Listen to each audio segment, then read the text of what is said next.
American Addiction Center in 2014, 30 million people are considered to be current illicit drug users.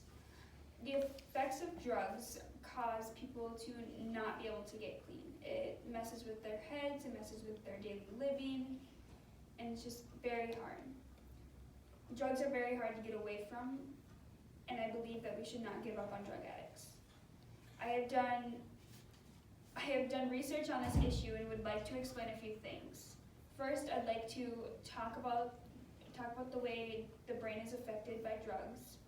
Next, I'll discuss the change on life-sustaining activities, and then finally, I will discuss why it is so hard to become clean. First, each drug affects the brain in a different way.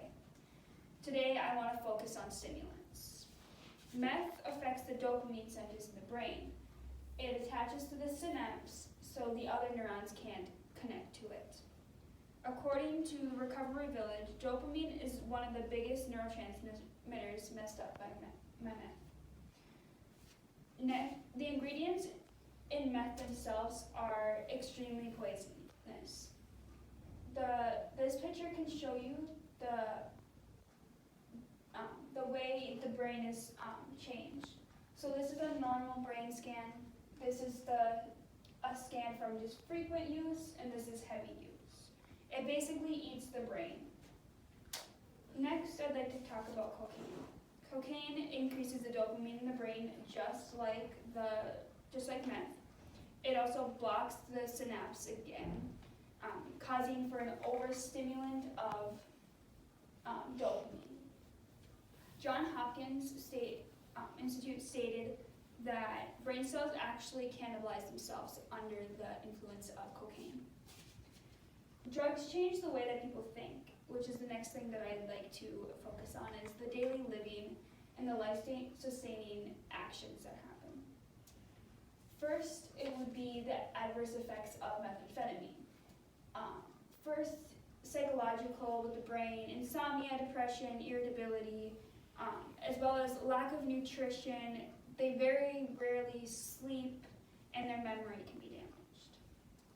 Cocaine can cause irritability. Basically, any of the adverse effects that you can get from meth, you can get from cocaine as well. Many people are at high risk of having headaches, seizures, strokes, based on how much they do. The way the brain is affected causes it to be very hard to become clean. It causes them to either die from addiction or end up in jail. The effects the drugs have on the reward system causes it to be very detrimental to them. Because once they become sober, they want to get high again because of the fact that they end up sick. They get flu-like symptoms, they sleep for many hours. It's just very hard to come off of. Cocaine is one of the hardest drugs to get clean off of, next to meth and heroin.